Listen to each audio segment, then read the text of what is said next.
¿Qué tal, pensadores? ¿Cómo va la cosa? Pues veréis, hace unos días he visitado una exposición que recomiendo encarecidamente por el grandioso trabajo que hay de documentación e investigación de tantas personas apasionadas por el trágico desenlace del buque Titanic, ¿no? Que ya todos conocemos, ¿no?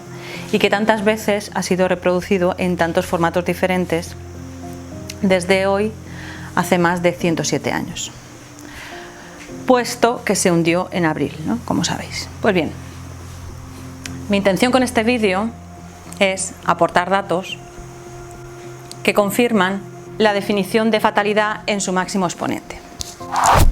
Ya si nos remontamos a la elección del nombre, Titanic, ¿no?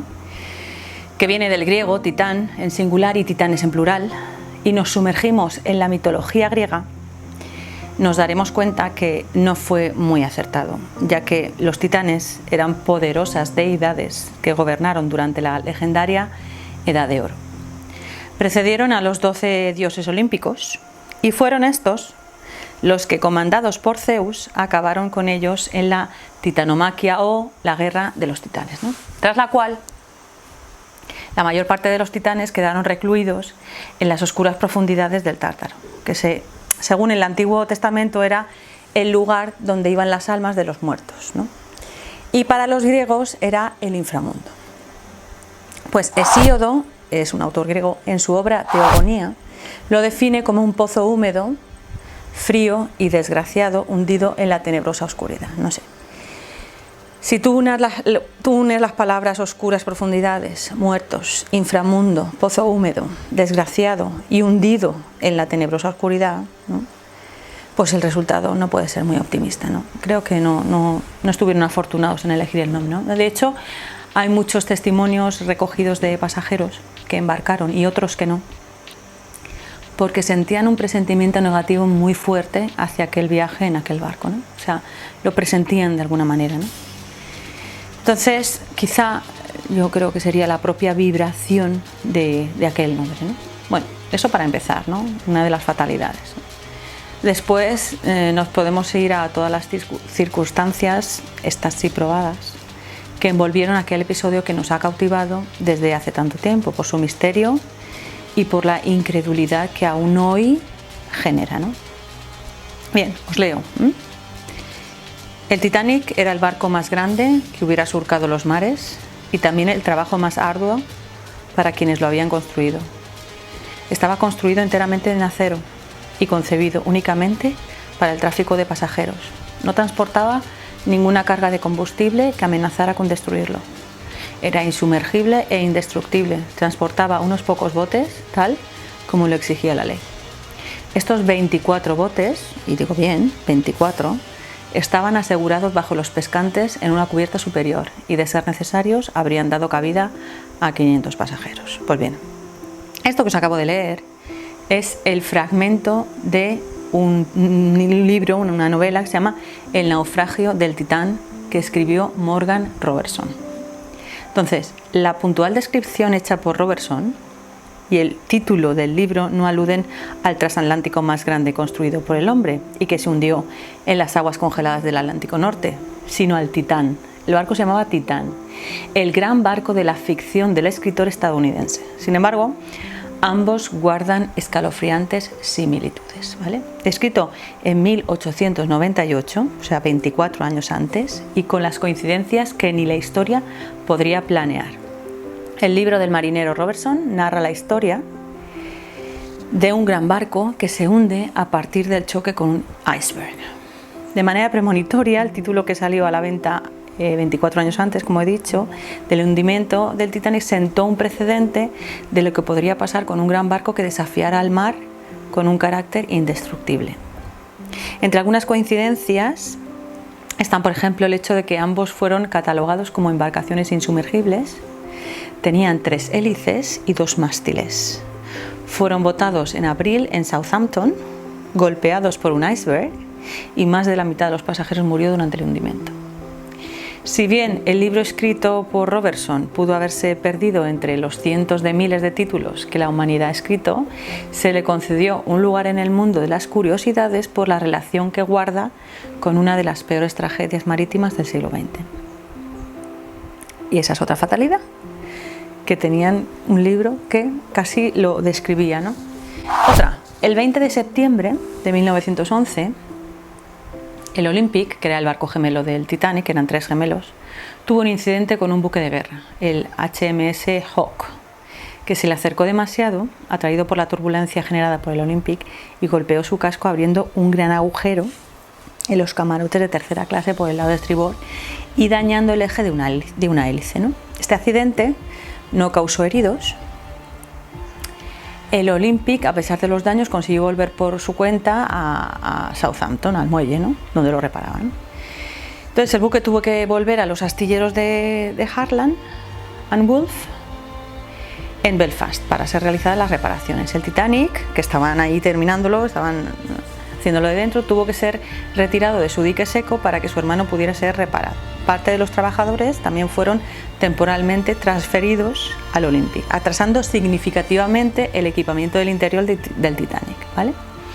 Entonces el Titanic fue llevado de vuelta a su dique en noviembre, cuando las obras de su hermano fueron concluidas. Bien, pues en febrero de 1912 el Olympic perdió la pala de una hélice y tuvo que regresar a los astilleros Harland and Wolff, entonces, de Belfast para su reparación. Estas reparaciones, que duraron cerca de un mes, hicieron retrasar nuevamente la terminación y entrada en servicio del Titanic, ya que se tuvo que retirar al buque del dique seco para hacer entrar al Olympic otra vez, ¿vale? Todo esto retrasaba la salida del Titanic, ¿no? Entonces, otra.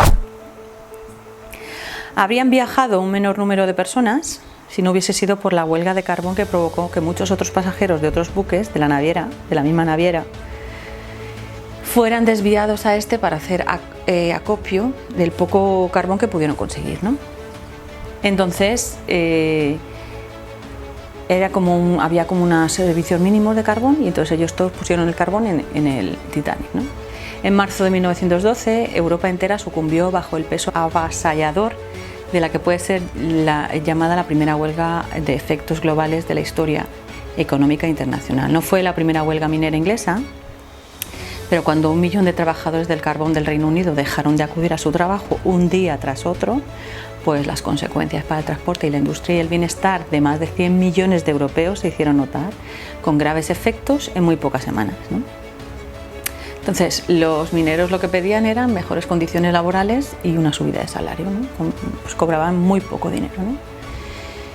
Entonces, esto hizo que hubiera más pasajeros en el Titanic, la huelga de carbón. Otra fatalidad del Titanic, pues relacionada con el carbón, es que unos días antes de zarpar se desató un incendio en uno de los almacenes de carbón en las calderas del barco, que no pudieron apagar, pero que estaba controlado, porque, como sabéis, el carbón tiene unas propiedades que una vez prendido libera muchas calorías y aguanta mucho tiempo generando calor. Bien. Ese calor es lo que convierten en vapor y lo que mueve las máquinas, en fin. No obstante, tuvo lugar en la zona donde el iceberg impactaría. Entonces, posteriormente, y algunas teorías sugieren que sin el incendio el casco no se habría quebrado con esa facilidad, ¿vale? Pues puede ser. Otra fatalidad. Un mal presagio nada más partir. Mira, la partida del Titanic del puerto de Southampton estuvo precedida por un incidente que pudo causarle graves daños. ¿Vale? Mientras abandonaba el muelle, un pequeño vapor atracado en la dársena, en New York, se vio arrollado por la masa de agua que el transatlántico desplazaba a su paso. Entonces sus amarras se rompieron y comenzó a virar sin control hasta que su popa quedó apuntando directamente al transatlántico, pero finalmente se logró evitar un choque que habría destrozado al New York. Si esta colisión se hubiese producido, el retraso ocasionado por el percance, claro, por el golpe, habría obligado al Titanic a zarpar muchas horas después, con lo que tal vez habría evitado el iceberg. Pero no, salió. En cuanto a la seguridad, otra fatalidad. Se habían instalado mamparos de protección en su casco, ¿no? Y con puertas estancas que se activaban a distancia. El diseño novedoso de los mamparos estancos falló en que no llegaban hasta arriba. El Titanic tenía 15 mamparos resistentes al agua, pero el problema consistió en que el agua podía pasar de uno a otro y no había forma de aislar el agua que entraba por una grieta. Entonces el peso del agua en los mamparos desequilibró el barco y causó el hundimiento. El Titanic, otra fatalidad, tenía capacidad para llevar 64 botes salvavidas, ¿vale? Pero solo llevaba 20. Aún así llevaba 4 más que el número reglamentario, ¿no?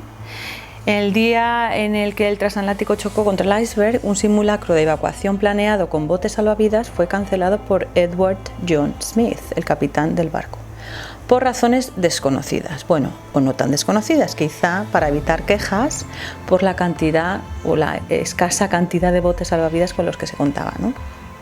No quedaba bien ver toda la cubierta llena de botes. Por otra parte, independientemente de la cantidad de barcos salvavidas, muchos de los botes utilizados durante la catástrofe no fueron ocupados a su máxima capacidad. Por ejemplo, el primer bote de rescate tenía una capacidad para 65 personas y solo salvó a 24, ¿no? Pues otra fatalidad, los nervios y... Entonces, todo ensayado y sin nervios se podría haber salvado con los botes a tope de capacidad unas 900 y pico personas, ¿no? Solo sobrevivieron 711 en ese momento y a los días murieron 6 más, o sea que unas 705 personas más o menos. Otra fatalidad relacionada con la radio es que se recibieron 13 avisos por radio de barcos diferentes de campos de hielo antes de que la radio fallara, durante las 10 horas que los operadores a bordo tardaron en arreglarla, ¿no? O sea, se rompió la radio. Se acumularon los mensajes del pasaje que querían enviar a tierra comentando lo bien que lo estaban pasando y el operador conectó con Cabo Race para transmitir. El Californian, que era un barco que estaba a 31 kilómetros del Titanic, volvió a contactar con ellos para insistir en lo de los icebergs. Como estaba tan cerca, era muy estridente su timbre y molesto, y como el operador tenía tantos mensajes que dar, le dijo muy enfadado en código Morse al Californian: cállate que estoy trabajando, ¿vale? El capitán del Californian pidió a su radiotelegrafista que volviera a mandárselo, pero este no lo hizo porque estaba realmente ofendido. Desconectó la radio y se fue a dormir, ¿vale? Entonces, de todos modos, de nada habría servido, porque entonces la normativa exigía que si no se ponía delante del mensaje de urgencia el prefijo MSG, Master Surface Ground, para indicar que era prioritario que el capitán lo conociera. Entonces nunca llegaría al puente de mando del Titanic. Y en verdad, él no lo había hecho, ¿veis? Pues otra fatalidad. O sea, aparte de que se rompiera la radio allí, que se enfadara, en fin. Aquella noche del hundimiento, las condiciones del mar eran de una calma extrema. No había ni luna, ni oleaje. Se dio lo que en argot marinero se llama espejismo de aguas frías, ¿no? Entonces, en el atardecer del domingo 14 de abril, el Titanic navegaba en aguas muy tranquilas y sin oleaje. Este fue precisamente el origen de su tragedia, ya que la ausencia de olas dificultaba la localización de los icebergs, porque la espuma blanca de las olas quería decir que estaban rompiendo contra la mole de hielo, ¿no? Cuando ya se vio el iceberg, se hicieron las maniobras adecuadas, aunque se evitó el choque frontal, no se logró que el buque salvara el obstáculo, ¿no? A las 12 menos 20 del 14 de abril, 4 días después de partir y a unos 600 kilómetros al sur de Terranova, el Titanic chocó contra el iceberg, ¿no? Entonces el roce del casco del Titanic, más de 45.000 toneladas a gran velocidad, contra la parte sumergida del iceberg, desgarró las planchas de acero del costado de estribor del buque, a unos 5 metros por debajo de la línea de flotación. Aunque la anchura de las roturas no superaban los 5 centímetros, la anchura, 5 centímetros, ¿vale? Afectaban a 5 de los 16 compartimentos de la cubierta inferior, que comenzaron a inundarse. Entonces, el Titanic estaba herido de muerte. Durante 2 horas y 40 minutos el barco se fue hundiendo gradualmente por su parte delantera, mientras la popa se elevaba. Justo antes de las 2:20 del 15 de abril, el Titanic se partió por la mitad y se hundió por proa con cientos de personas todavía a bordo.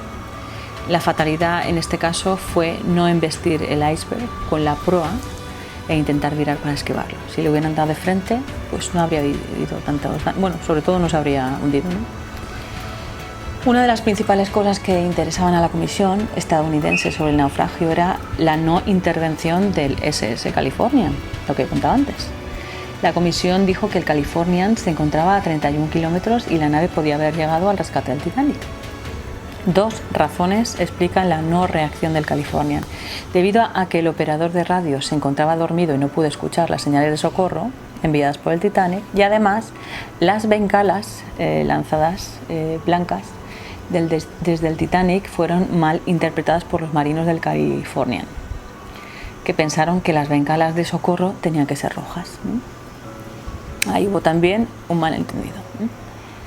Entonces, la base del iceberg solo estuvo en contacto con el casco del Titanic durante 7 segundos, ¿vale? 7. Y causó daños intermitentes que llegaban hasta la sala de calderas número 5. En total, 6 agujeros cuyo volumen de masa de agua hizo que reventaran los remaches que unían las planchas de acero, ¿vale? En el Titanic todo era de la mejor calidad, menos los remaches que unían las planchas de acero del casco. Entonces, cuando un equipo patrocinado por el gobierno de Estados Unidos logró izar a la superficie un buen trozo del costado de estribor del casco del Titanic y se procedió a su análisis en Boston, se comprobó en primer lugar que el acero del casco con el que se construyó el buque de los sueños era de la mejor calidad que había en 1912. Eso sí, ¿vale? Pero al analizar los remaches que unían las planchas del casco, se constató que el 12% de los remaches analizados, la mezcla de escoria era muy superior a la recomendada, y eso les hizo perder mucha fuerza, de tal forma que al rozar el casco contra la parte más dura del iceberg, justo debajo de la superficie, el roce hizo saltar los remaches y provocó que las planchas se separasen, junto a la altura de la cartería de a bordo, lo que posibilitó la entrada de agua, que se calcula era 10 veces superior a la que podían extraer las bombas de achique. Entonces, otra fatalidad, ¿no? Hay que tener en cuenta que en el casco del Titanic llevaba más de 3 millones de remaches. Remaches son los clavitos que metemos para luego unir las planchas. Y que el 12% de 3 millones son muchos remaches, ¿no? Entonces ahí tenía un punto débil, ¿no? Otra, los ingenieros y diseñadores del barco de los sueños sí que se preocuparon de tomar la precaución de no numerar ningún camarote con el número 13, ¿vale? Por un tema de superstición y evitar así la mala suerte, ¿no? Eso sí que lo tuvieron en cuenta. Qué irónico, ¿no creéis? Y la última fatalidad que os voy a contar yo, que seguro que hay muchas más, es que hubo una señora que sobrevivió a los 3 buques de la gama Olympic. Se llamaba Violet Constance Jessop y fue una camarera que trabajó en los transatlánticos RMS Titanic, RMS Olympic, y colaboró como enfermera en el buque hospital HMHS Britannic, ¿vale? Sobrevivió a 2 de los naufragios más importantes del siglo XX, el hundimiento del Titanic en 1912 y el del Britannic en 1916. Además, en 1911 se encontraba en el Olympic cuando este colisionó contra el HMS Hawke y sobrevivió, que lo contaba antes. Esta señora murió de mayor en 1971 y yo me pregunto, ¿tanta fe le tenía esta buena mujer a la ingeniería naval? Pues se ve que sí, porque vamos, a mí me pasa solo lo del Titanic y sobrevivo y no me vuelvo a montar en un barco ni atada. Fíjate lo que te digo. Otra lectura que podemos hacer es que esta mujer fuera gafe, pero para los demás, porque si no, no hay explicación. A los 3 sobrevivió. No sé, referentes al Titanic hay historias y testimonios de pasajeros desgarradores y enternecedores al mismo tiempo. Pero eso ya lo dejamos para otra ocasión. Y ya está. Espero que os haya gustado. Hasta luego.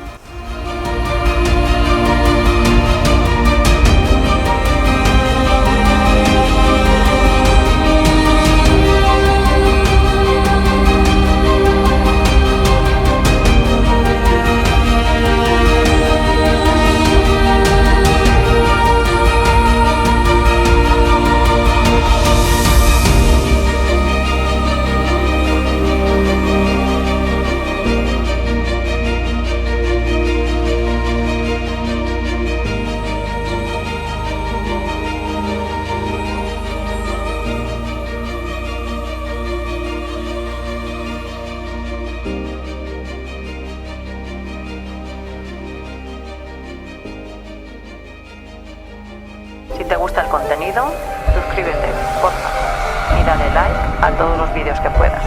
Gracias.